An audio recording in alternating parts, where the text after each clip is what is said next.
Para el día de hoy, 19 de septiembre, es San Genaro y sus compañeros mártires. San Genaro es el patrón de Nápoles. Es famoso por el milagro que generalmente ocurre cada año, desde hace siglos, el día de su fiesta, es decir, el 19 de septiembre, pues su sangre se licuifica ante la presencia de todos los testigos que deseen asistir. Genaro, natural de Nápoles, fue obispo de Benevento cuando estalló la terrible persecución de Diocleciano. Sucedió por entonces que Soso, diácono de Miceno, Próculo, diácono de Pozzuoli, y los laicos Euticio y Acucio habían sido detenidos en Pozzuoli por orden del gobernador de Campania. El delito era haber confesado públicamente su fe. Cuando San Genaro tuvo noticias de que su amigo, Soso, y sus compañeros habían caído en manos de los perseguidores, decidió ir a visitarlos y a darles consuelo y aliento en la prisión. Como era de esperarse, sus visitas no pasaron inadvertidas, y los carceleros dieron cuenta a sus superiores de que un hombre de Benevento iba con frecuencia a hablar con los cristianos. El gobernador mandó que lo prendieran y lo llevaran a su presencia. El obispo, Genaro, su diácono Festo y Desiderio, un lector de su iglesia, fueron detenidos 2 días más tarde y conducidos a Nola, donde se hallaba el gobernador. Los 3 soportaron con entereza los interrogatorios y las torturas a que fueron sometidos. Poco tiempo después, el gobernador se trasladó a Pozzuoli y los 3 confesores, cargados con pesadas cadenas, fueron obligados a caminar delante de su carro. En Pozzuoli fueron arrojados a la misma prisión en que se hallaban sus 4 amigos. Estos últimos habían sido echados a las fieras un día antes de la llegada de San Genaro y sus 2 compañeros, pero las fieras no los atacaron. Condenaron entonces a todo el grupo a ser echados a las fieras. Los 7 condenados fueron conducidos a la arena del anfiteatro y, para decepción del público, las fieras hambrientas y provocadas no hicieron otra cosa que rugir mansamente, sin acercarse siquiera a sus presuntas víctimas. El pueblo, arrastrado y cegado por las pasiones que se alimentan de la violencia, imputó a la magia la mansedumbre de las fieras ante los cristianos y a gritos pedían que los mataran. Ahí mismo, los 7 confesores fueron condenados a morir decapitados. La sentencia se ejecutó cerca de Pozzuoli y en el mismo sitio fueron enterrados. Los cristianos de Nápoles obtuvieron las reliquias de San Genaro que en el siglo V fueron trasladadas desde la pequeña iglesia de San Genaro. Durante las guerras de los normandos, los restos del santo fueron llevados a Benevento y poco después al monasterio de Mont-Vergine, pero en 1497 se trasladaron con toda solemnidad a Nápoles, que desde entonces honra y venera a San Genaro como su principal patrono.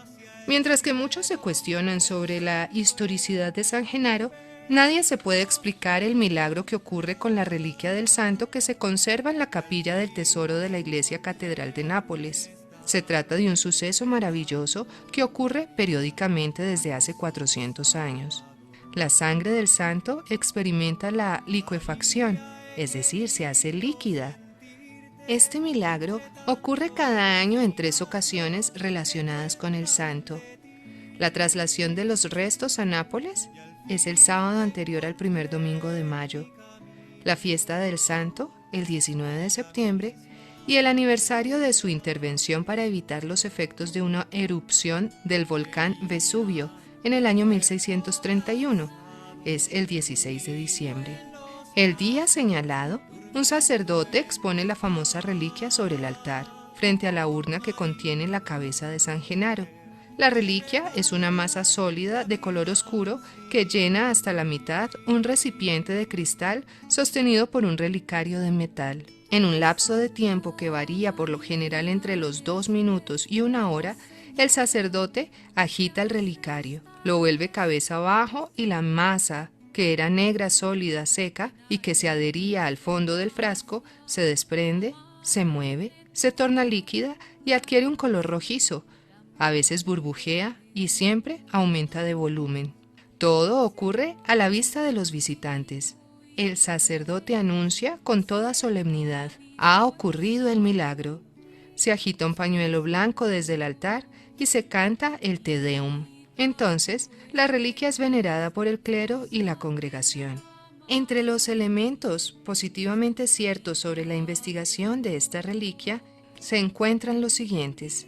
Primero, la sustancia oscura que se dice es la sangre de San Genaro, la que desde hace más de 300 años permanece herméticamente encerrada dentro del recipiente de cristal que está sujeta y sellada por el armazón metálico del relicario, no ocupa siempre el mismo volumen dentro del recipiente que la contiene. Algunas veces, la masa dura y negra ha llenado casi por completo el recipiente, y en otras ocasiones ha dejado vacío un espacio equivalente a más de una tercera parte de su tamaño.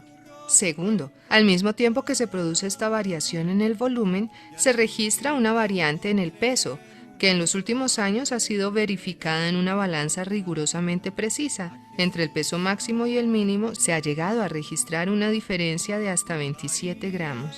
Tercero, el tiempo más o menos rápido en que se produce la licuefacción no parece estar vinculado con la temperatura ambiente. Cuarto, no siempre tiene lugar la licuefacción de la misma manera. Se han registrado casos en que el contenido líquido burbujea, se agita y adquiere un color carmesí muy vivo.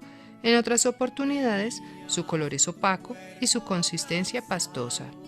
Nuestro propósito para el día de hoy, 19 de septiembre, es imitar a San Genaro en su caridad con sus compañeros mártires y en su fidelidad a Dios. Hablemos del Señor a todas las personas que nos rodean. Demos testimonio de su amor a través de nuestras propias vidas y seamos fieles aunque nos cueste nuestra propia sangre.